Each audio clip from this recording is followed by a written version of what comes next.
So, Claire, at the base of the Hudson River, at the bottom of the river, how big is the tar field that we're talking about? Those spread across about 9 acres of riverbed.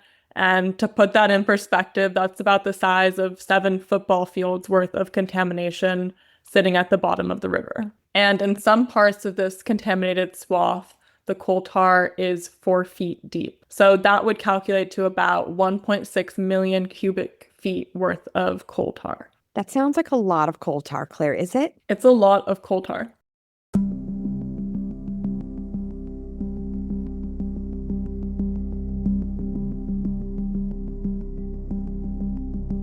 Welcome to The Catch Up, a podcast from the Daily Catch where we take you inside the news. My name is Walter Mullen, and I am the publisher of the Daily Catch. And I'm Emily Sachar, the editor of the Daily Catch. In this show, we discuss stories that have appeared in the Daily Catch. We give you insights into how we put the stories together, offer additional observations, and discuss where the stories may be heading as we move forward. And just a quick reminder to our listeners, if you like our broadcast, please be sure to subscribe or follow on your favorite platform, and you'll be notified every time we drop a new show. So, Emily, before we jump into our podcast, do you know what episode number this is today? Is this the Big 25, Walter? It's the Big 25. It's our Silver Jubilee. Oh my, that's exciting, Walter. And we thought we were going to do this monthly, and we've discovered we can do it weekly, and sometimes we have too many stories each week. So Exactly. So, Emily, on last week's episode, we talked about a problem with algae in the Hudson River, and today we find ourselves talking again about another problem with the river and a potential issue with our drinking water. Can you tell us what's going on?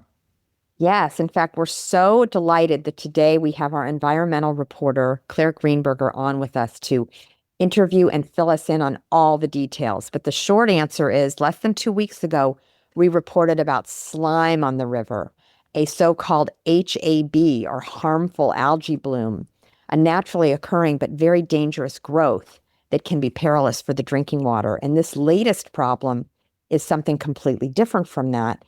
We've gone from slime to sheen, and Claire will not spare us any details. So our guest, Claire, welcome back. She works as both our education and our environmental reporter, and we're so glad you're back on the Catch Up, Claire. So great to be back.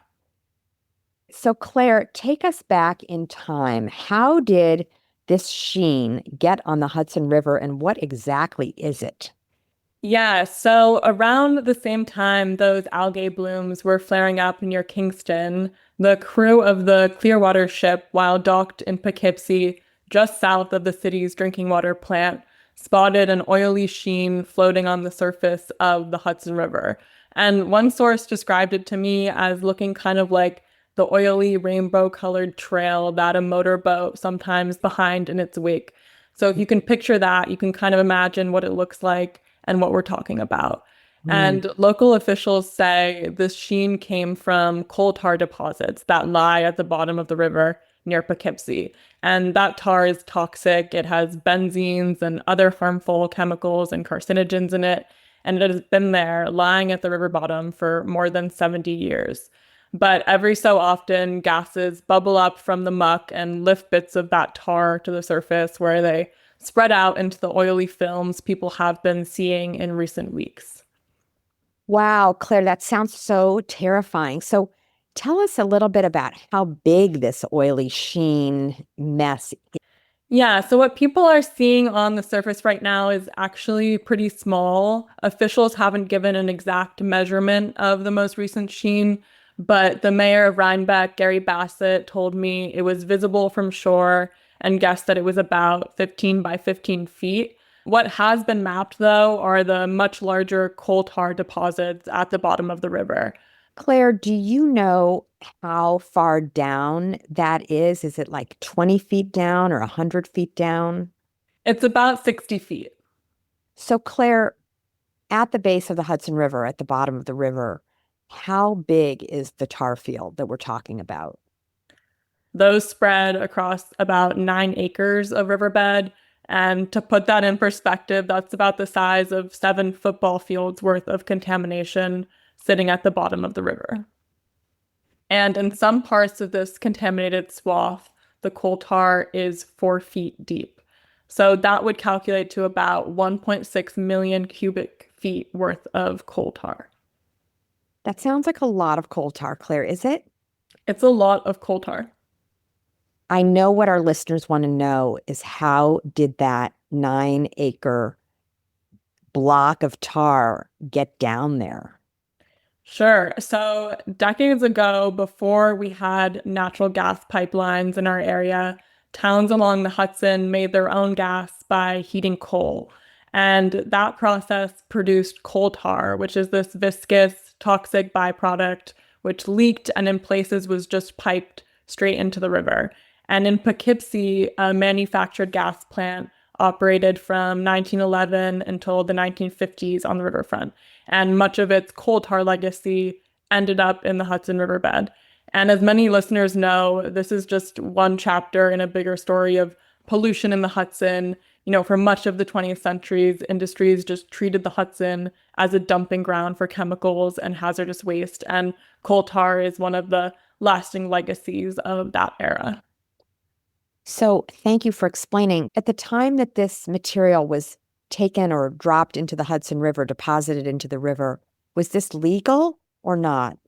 So dumping coal tar and other industrial waste into the Hudson River was technically illegal under the Federal Rivers and Harbors Act of 1899, but that law was rarely enforced for pollution issues during this era, and industries were not penalized for widespread dumping of contaminants, including coal tar. That really came later, post Clean Water Act in the 1970s. That's when these sort of contaminations were really enforced. Okay. And at the time, was there a plan made to clean it up? Like, was this a temporary solution to put the coal tar down there?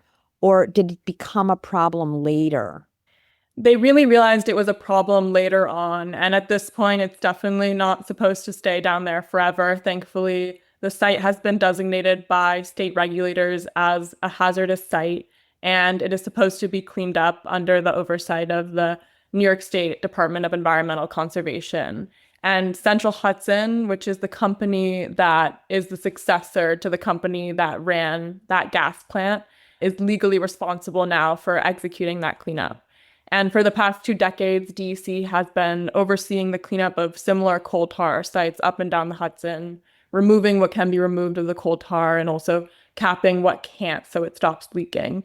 But this particular site is especially tricky, and it remains one of the last sites in the Hudson to address. The deposits there sit in really deep water on these steep underwater slopes, and there are also utility lines crossing the river right above it, which just makes it all the more complicated to get rid of. And in 2018, actually, when Central Hudson tried to begin the cleanup process, some of the coal tar escaped containment and a sheen rose to the surface of the water, much like the one that we're seeing today, which then reached Poughkeepsie's drinking water plant, forcing the plant to shut down temporarily. So since then, Central Hudson and the DEC have been reworking their plan, just trying to find a safe way forward without risking another incident like that. Wow. Well, before we continue talking about how this might get cleaned up, do we know for certain how or why we're seeing this sheen now as opposed to a year ago or a year from now? Yeah, so we don't know for certain yet. Central Hudson was actually down there in the river doing work as part of their ongoing effort to try to figure out a plan to clean up the coal tar field. They were down there drilling boreholes to take samples from the river sediment. And Central Hudson says that the sheen appeared after their sampling work had wrapped up. And they argue that sheens in that stretch of the river can pop up naturally from time to time, from low rainfall and shifting river conditions. And so they say it was not necessarily from the work they were doing this summer to drill boreholes and collect samples from the riverbed that caused it. But local officials like Mayor Bassett and officials from other municipalities that get their drinking water from the Hudson are concerned. Central Hudson's fieldwork in the river wrapped up on Friday, September 12th, and the sheen was observed shortly after that. So they think it's reasonable to suspect a connection and believe it's possible that the coal tar was disturbed by the sediment investigation Central Hudson was doing. And their biggest worry right now, though, is not that some coal tar might have leaked in the process, but that one of the boreholes Central Hudson drilled was not properly sealed and that there could be an ongoing leak. And so that's what local officials are concerned is happening right now and what regulators and water suppliers are trying to figure out. Okay, great. It sounds like they need to cork it sort of like a wine bottle. Well, the hope is that it is corked like a wine bottle and not like a spoon that you might leave in a champagne bottle. Very good analogy.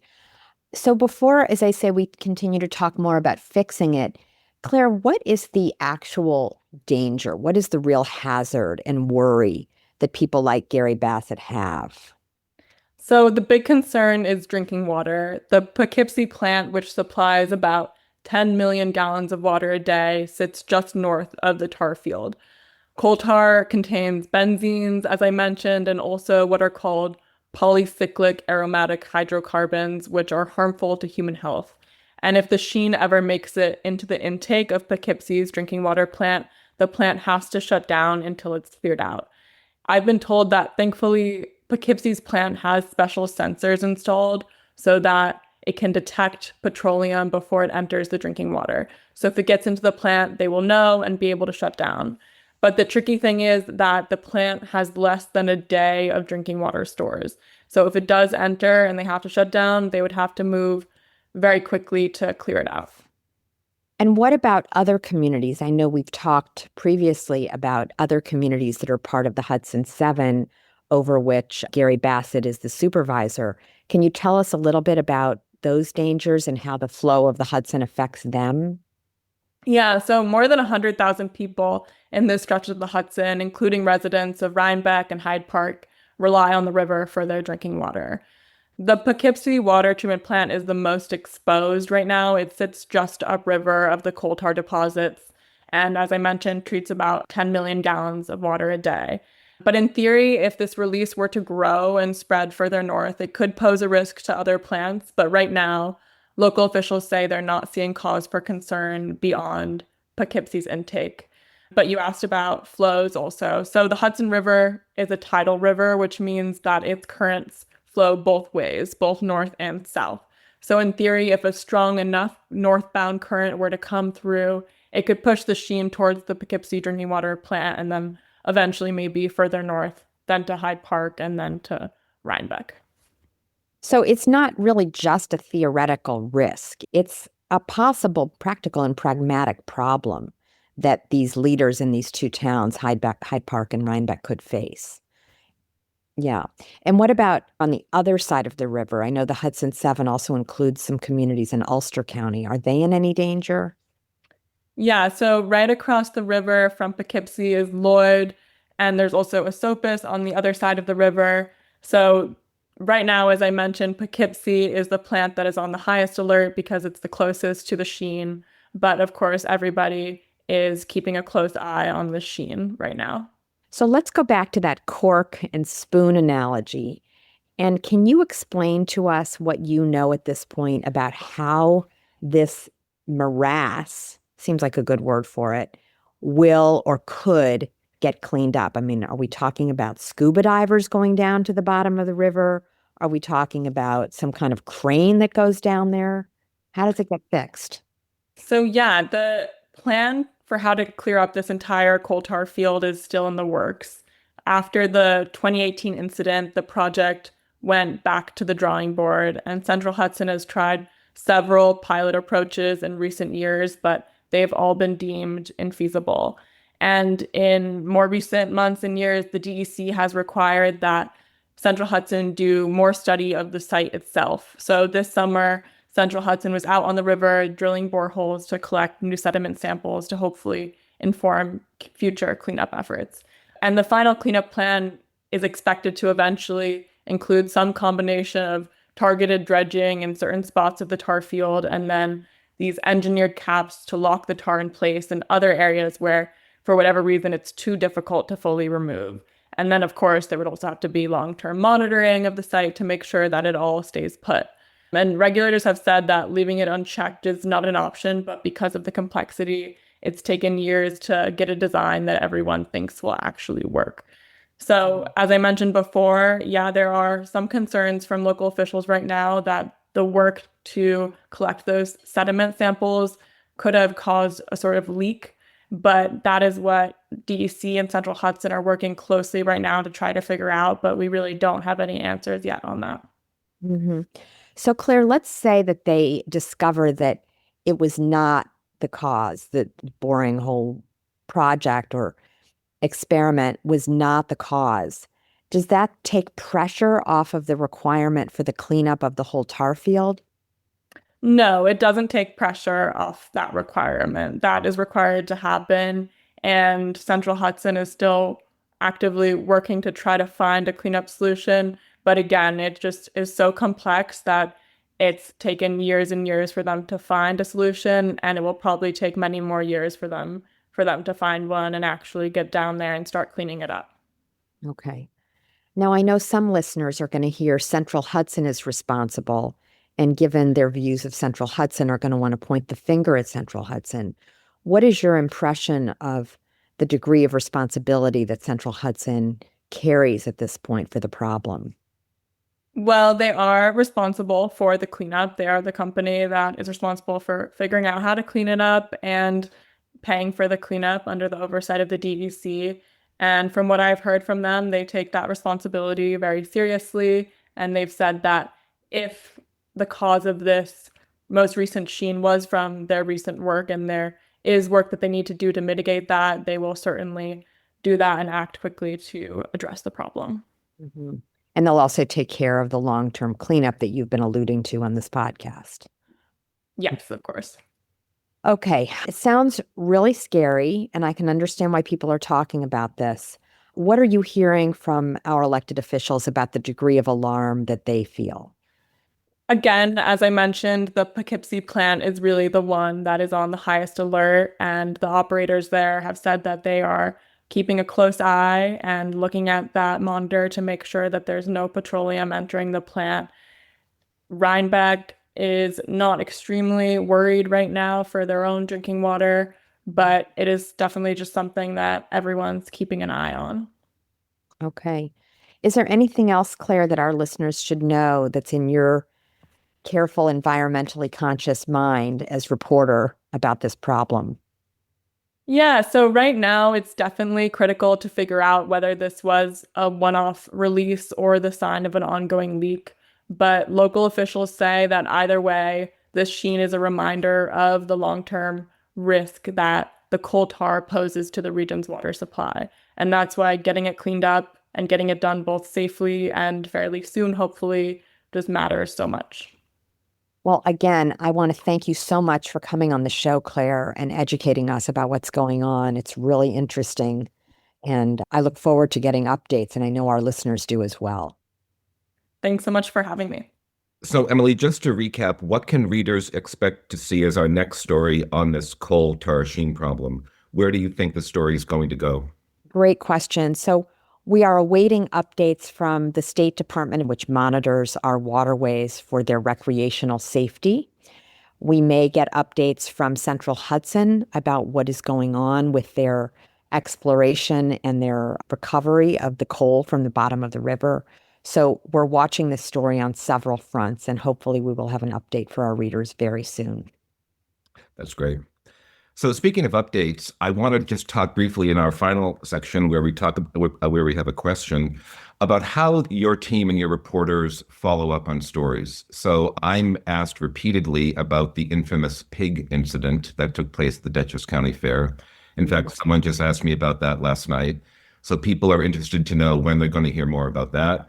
And then just this week, we posted a news story about restaurateur Joseph Dalu and his problem and his issue. How does your team follow up, and how do you monitor when there is more news to report? Yeah, so I often tell people that the most important quality of being a reporter is that you're willing to and enjoy nagging people. There's a lot of nagging. So I'm going to take each of those questions or each of those news stories you mentioned in turn. In the case of the pig incident, we have followed up by asking Dutchess County Fair and Dutchess County Agricultural Society leaders to give us an update. And we so far have not gotten an update.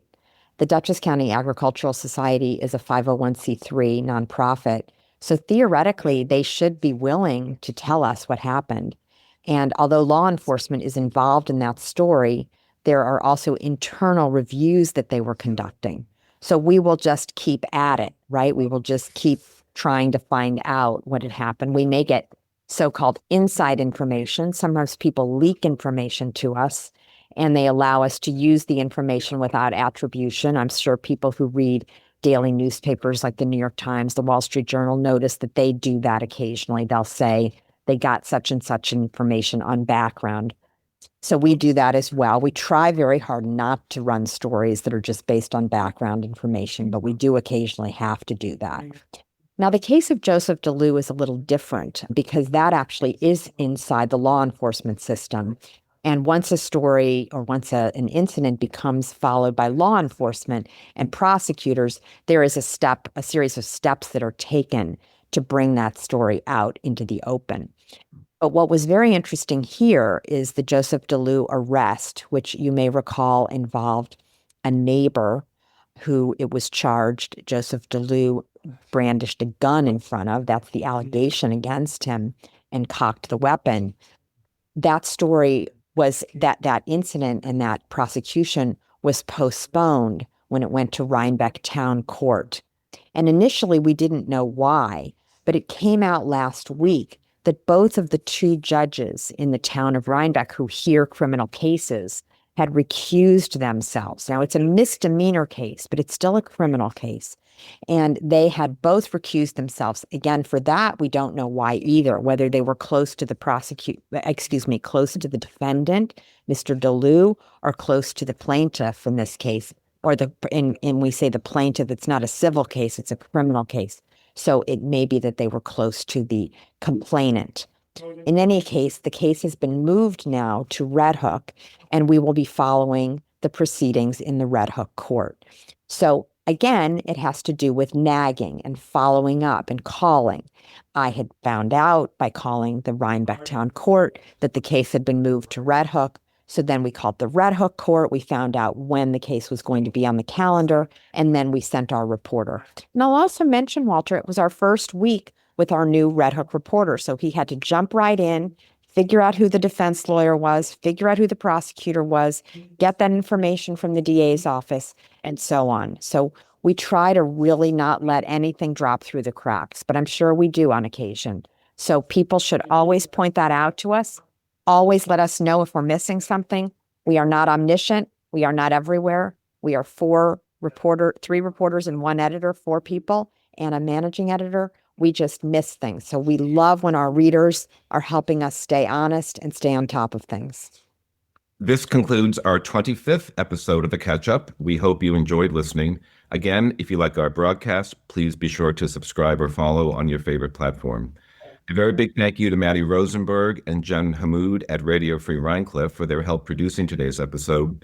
And thank you to Esther Martel for her help with editing. Emily, thank you for our 25th Catch Up. Can't wait to get to 50 with you, Walter.